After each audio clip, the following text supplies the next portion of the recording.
Hello everyone, this is Renusmita Talukdar, Assistant Professor in the Department of English, Durham College. As you can see from the title, today we shall learn about Renaissance English Theatre. While talking about Renaissance English Theatre, it is necessary to begin from a little bit before, and that is the late medieval drama. The transition from the medieval drama to the Renaissance drama basically is the transition from liturgical to secular drama. Medieval drama was mostly religious. The stories were based on lives of the saints, Christ's life, stories from the Bible or the Genesis. Most of these plays were presented at first in the church, and then in the churchyard, and finally in the marketplace. However, in the late medieval period, a transition was seen from liturgical to secular drama. This transition was first seen in the interludes.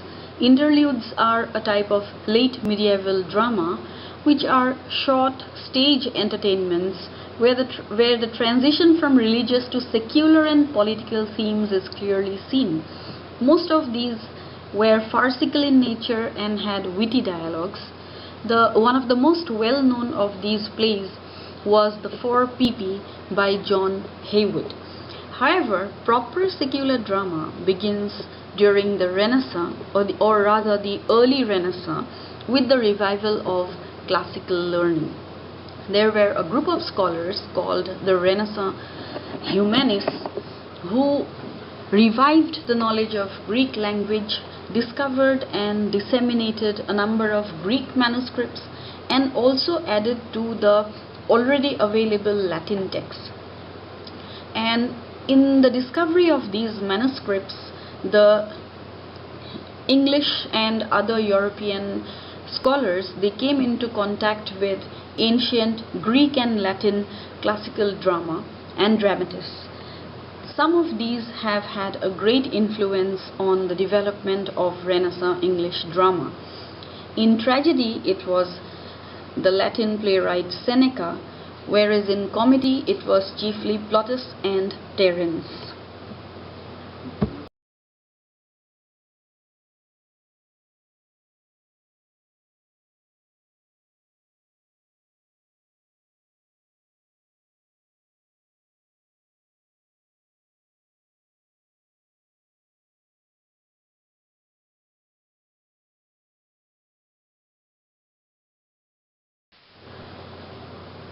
Under the influence of such Latin playwrights, we find the evolution of secular drama in the early Renaissance period. The first full-length English tragedy, Gorboduc, marked the beginning of secular drama in England. It was written jointly by Thomas Sackville and Thomas Norton, and in this play we see the influence of Seneca. The typical Senecan plays had a revenge motive, and there was a lot of melodrama and action, and Gorboduc incorporated all these characteristics. At the same time, Gorboduc was a 5-act play written in blank verse, and this was quite important because blank verse became connected for the first time to English tragedy, and this trend would be followed even by great dramatists like Christopher Marlowe and William Shakespeare.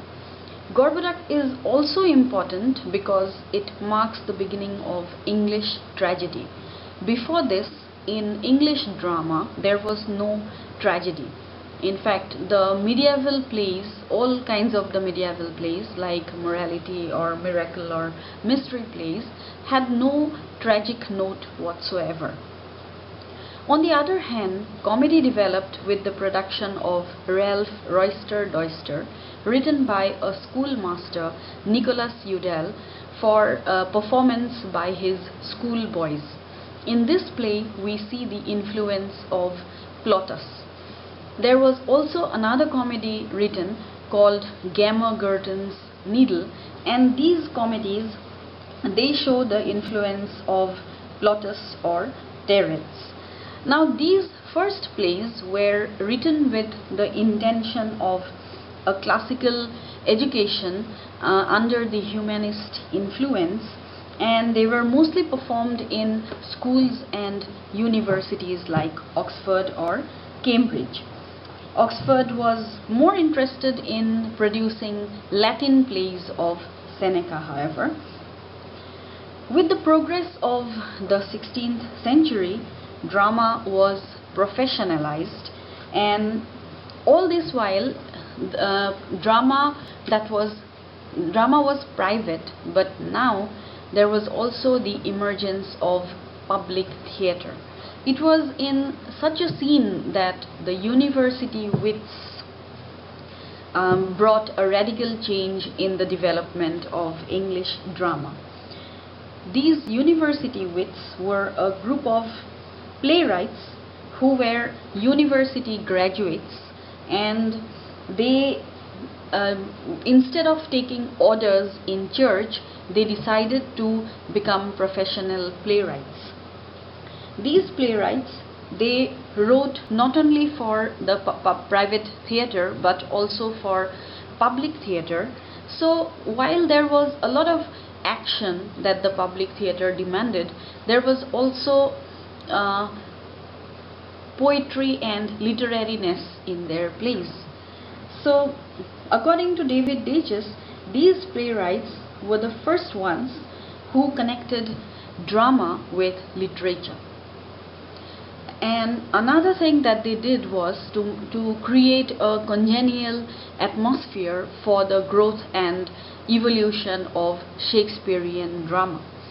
These university wits were 7 of them, and they were John Lilly, Robert Greene, George Peele, Thomas Lodge, Thomas Kyd, Thomas Nash, and Christopher Marlowe.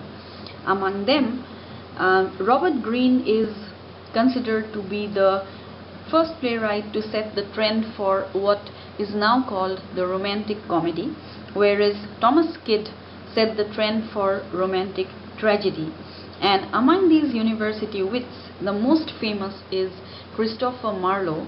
All students of literature probably have heard his most famous play, Dr. Faustus, where he developed the blank verse to such an extent that it began to be called Marlowe's mighty line.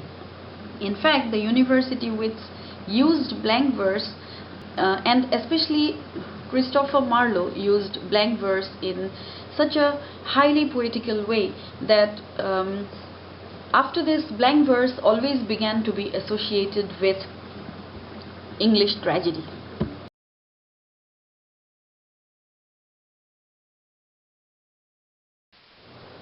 This gradual development of a characteristic English theatre owes a lot to certain socio-political factors of the time. Let's have a look at them. The first of these factors is probably the ascension of Queen Elizabeth I to the throne of England in 1558. The Queen was a patron of art and literature and bestowed favors on actors and playwrights. Along with her, there were a number of noblemen like the Earl of Leicester who owned groups of actors. This made drama professional and ensured that the actors would no longer lead vagabond lives.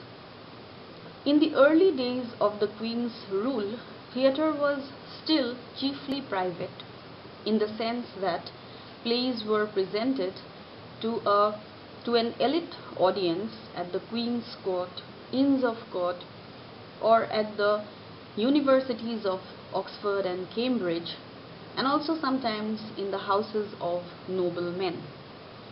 However, in 1576, James Burbage took a big step forward. Probably encouraged by the royalty and nobility's favors on theatre, he established a permanent theatre house at Shoreditch and called it the theatre. Soon other theatre houses were also established, called the Rose, the Swan, the Globe. This made theatre public and ensured that a large number of the common masses could now watch the plays. So now the public and the private theatre walked hand in hand, whereas the public theatres were more intent in entertaining the common people through actions and melodrama. The private theatre was more sophisticated and subtle. One important factor that influenced the growth of English theatre was the growth of nationalism and the Renaissance spirit in England. The growth of nationalistic sentiments made the playwrights appropriate classical Greek and Latin drama to English themes and subject matter. And that is, there was a domestication of themes, and also the ethical and political themes that were presented in the plays were closely bound up with the Renaissance interest in humanism. The Renaissance spirit also made the playwrights present through their plays all the new things that were happening in Renaissance Europe at that time. So most of the playwrights of that age were seen to present the lives of past English kings in their plays, and which we call chronicles. And there was also the spirit of exploration, the discovery of new places, the whole spirit of inquisitiveness expressed in different plays, especially written by Shakespeare and Marlowe.